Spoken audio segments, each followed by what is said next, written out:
When Canadian Prime Minister Justin Trudeau says his country is a post-national state and has no core identity, no one should be surprised when some start asking if Canada is even a country. But the identity crisis facing Canada is not only multifaceted, it's serious and could one day have a direct impact on the United States. Canada is in the midst of, as one writer put it, a civilizational experiment that's transforming a Western nation into a post-Western nation. And this revolution is centered around the cult of diversity. Your Canada. Here's one version of Justin Trudeau's post-national, post-Western Canada, transformed by diversity. Oh, Canada, you stand for everybody. The question is not whether Canada should welcome immigrants. The question, according to Toronto Sun columnist and SiriusXM Canada host Anthony Furey, is whose values should win the day. In Canada right now, it's labeled bizarrely xenophobic and anti-immigrant, and they throw around terms like racism to no end. If you simply say, I'd like us all to integrate here and live together in a compatible way. Throughout their histories, both Canada and America have welcomed immigrants of all backgrounds. But Canada, rather than being a melting pot like the U.S., has said that it is a mosaic of many cultures. The problem begins when the Canadian mosaic includes more and more radical Islamists who favor undemocratic values under Sharia law.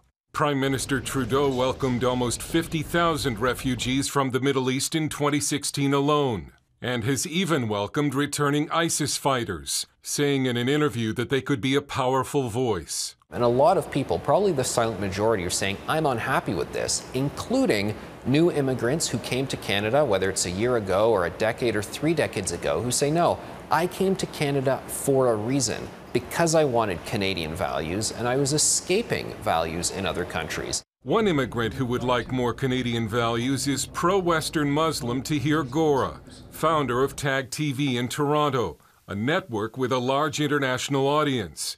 He's also a co-author of Submission, The Danger of Political Islam to Canada, with a warning to America. I moved to this beautiful country because of its Canadian culture.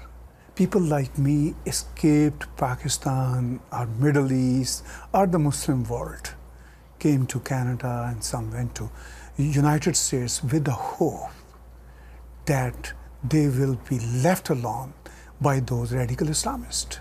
But now we see those Islamists roaming around in this part of the world. Tarek Fatah is a journalist, writer, and founder of the Muslim Canadian Congress.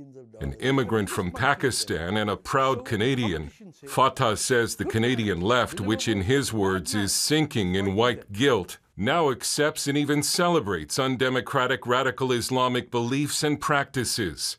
He likens it to a circus.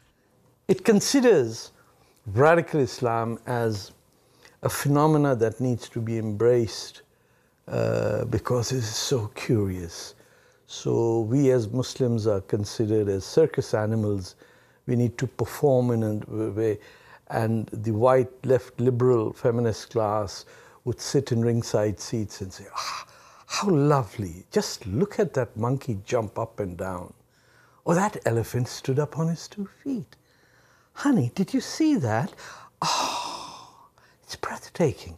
Another facet of Canada's identity crisis can be seen in the growing trend of what are called land acknowledgements. We want to begin by acknowledging the traditional territory of the neutral Anishinaabe and Haudenosaunee peoples on which Wilfrid Laurier University's campuses sit. Land acknowledgements are recited daily on campuses and in schools across Canada, and they essentially declare that Canada is an occupier. We respectfully acknowledge the territory in which we gather as the ancestral homelands of the Beothuk and the island of Newfoundland, as the ancestral homelands of the Mi'kmaq and Beothuk.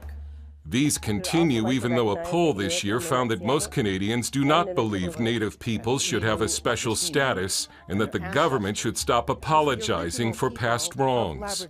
The culture that is under fire here is traditional Canadian Christian culture. Ottawa resident Alexandra Belair grew up behind the Iron Curtain in communist Czechoslovakia, and she sees some disturbing parallels between life under communism and life in politically correct Canada. What do you say to someone who says, that's preposterous, I can say whatever I want in Canada? How can you compare it to the Soviet world? But you can't say anything you want. Because I was a daughter of a political dissident, teachers would take the time to berate me and say bad things about me in front of the whole classroom, because that way they were proving they weren't showing favoritism to the dissident's daughter, right? Now my friend's daughter was in school and she was being shamed for being too Christian. How's that different? How is that different? She was being shamed for feeling very patriotic Canadian. How is that different for being shamed for being a dissident's daughter? There's a saying here that the world needs more Canada. But if current trends continue, the world is going to get less of Canada, as Canadian identity is swallowed up in a left-wing multicultural experiment. Dale Hurd, CBN News, in Toronto and Ottawa.